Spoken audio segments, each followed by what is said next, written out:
নমস্কাৰ সকলোকে স্বাগতম জনাইছো আসাম কেৰিয়াৰ পইণ্ট ইউটিউব চেনেলৰ অন্য এটা নতুন ভিডিঅ' লৈ আজিৰ এই ভিডিঅ'ত আমি আপোনালোকৰ আগন্তুক অনুষ্ঠিত হ'ব লগা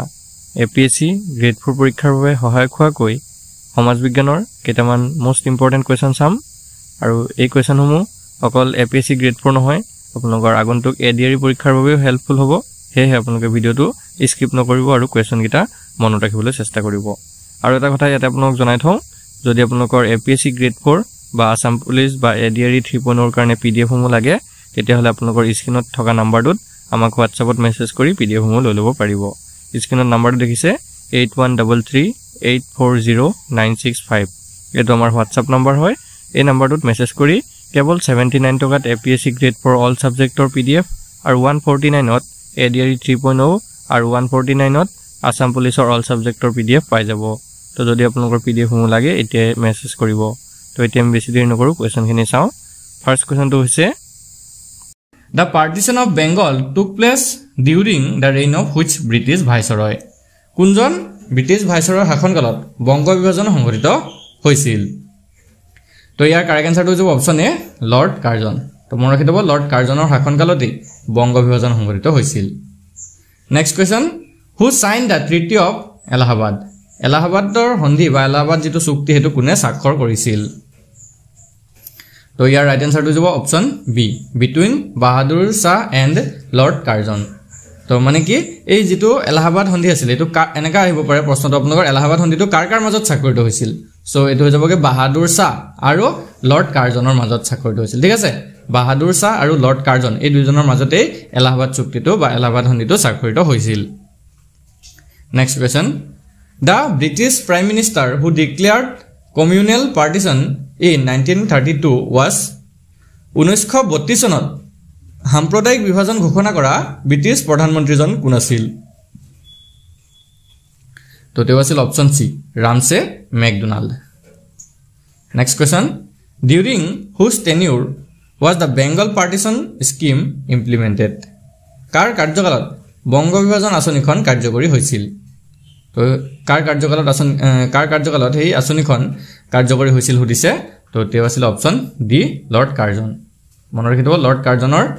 কাৰ্যকালতে বা শাসনকালতে বংগ বিভাজনৰ যিখন আঁচনি সেইখন কাৰ্যকৰী হৈছিল নেক্সট কোৱেশ্চনটো হৈছে who was the British administrator who help from the Muslim League in 1906 1906 চনত মুছলিম লীগ গঠনত সহায় কৰা ব্ৰিটিছ প্ৰশাসকজন কোন আছিল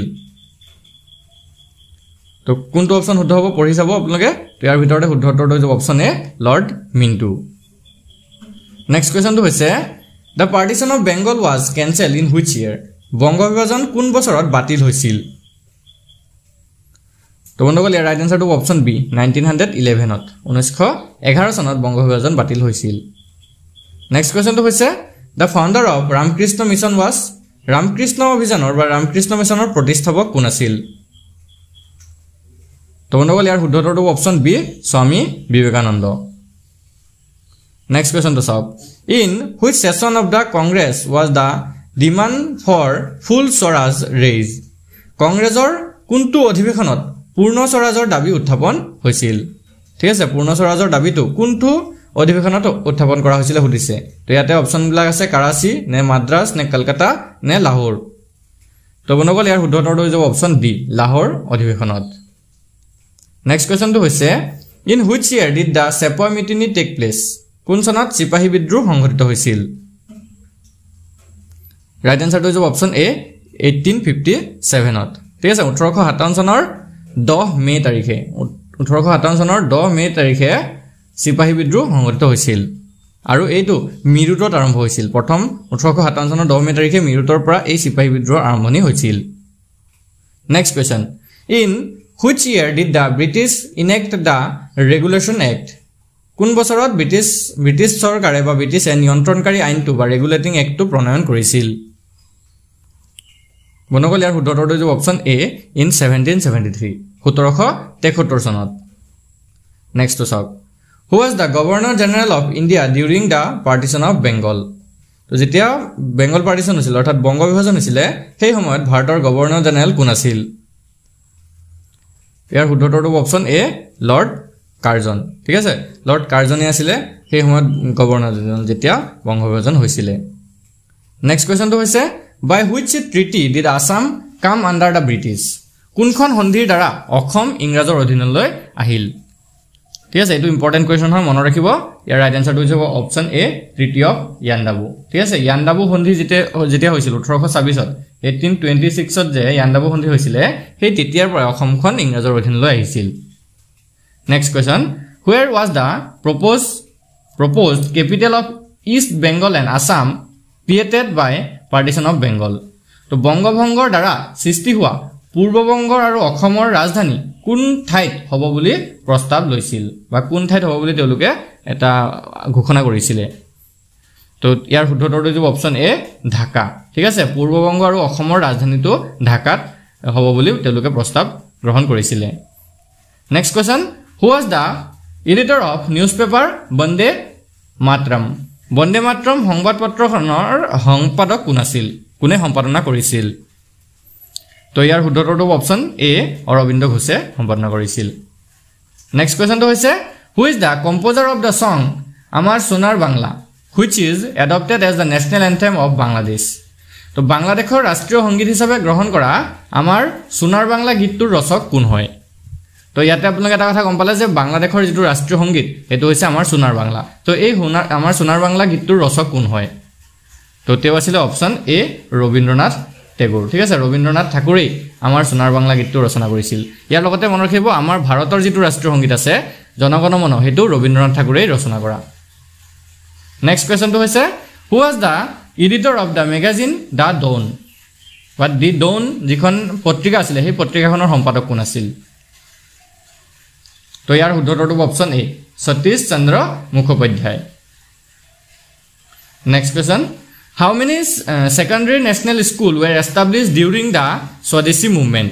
স্বদেশী আন্দোলনৰ সময়ছোৱাত কিমানখন মাধ্যমিক জাতীয় বিদ্যালয় গঢ়ি উঠিছিল তো ইয়াৰ কাৰেক্ট আনসাৰটো অপচন বি 62 ঠিক আছে 62খন মাধ্যমিক জাতীয় বিদ্যালয় গঢ়ি উঠিছিল নেক্সট কোৱেশ্চনটো হৈছে who was the founder of the Bengal Technical Institute কোনজনা ব্যক্তিৰ সাহায্যত বেংগল টেকনিক্যাল ইনষ্টিটিউট গঢ়ি উঠিছিল তো তেও কোন আছিল তেও আছিল অপচন ডি তাৰকনাথ পালিত ঠিক আছে তাৰকনাথ পালিতৰ সাহায্যতে বেংগল টেকনিক্যাল ইনষ্টিটিউট যেটো আছিল হেতু গঢ়ি উঠিছিল নেক্সট কোৱেশ্চনটো চাওক ভগিনী নিবেদিতা's real name was ভগিনী নিবেদিতাৰ প্ৰকৃত নাম কি আছিল তো বন্ধুসকল ইয়াৰ শুদ্ধটো হৈছে option D Margaret Elizabeth Nobel ঠিক আছে মাৰ্গাৰেট এলিজাবেথ নোবেল এটো আছিল ভগিনী নিবেদিতাৰ প্ৰকৃত নাম next question who was the first person to re-announce the British title of knighthood কি কৈছে কোনজন ব্যক্তিয়ে পোনপ্ৰথমে ব্ৰিটিছ প্ৰদত্ত নাইটহুড উপাধি ত্যাগ কৰিছিল ঠিক আছে কোনে প্ৰথমে ব্ৰিটিছে যেটো নাইটহুড উপাধি দিছিলে হেতু ত্যাগ কৰিছিল তো তেও কোন আছিল তেও আছিল অপচন বি ৰবীন্দ্ৰনাথ টেগোৰ ঠিক আছে ৰবীন্দ্ৰনাথ ঠাকুৰে নাইটহুড উপাধিটো ত্যাগ কৰিছিল next question who is the father of the Muslim League মুসলিম লীগৰ জন্মদাতা কোন আছিল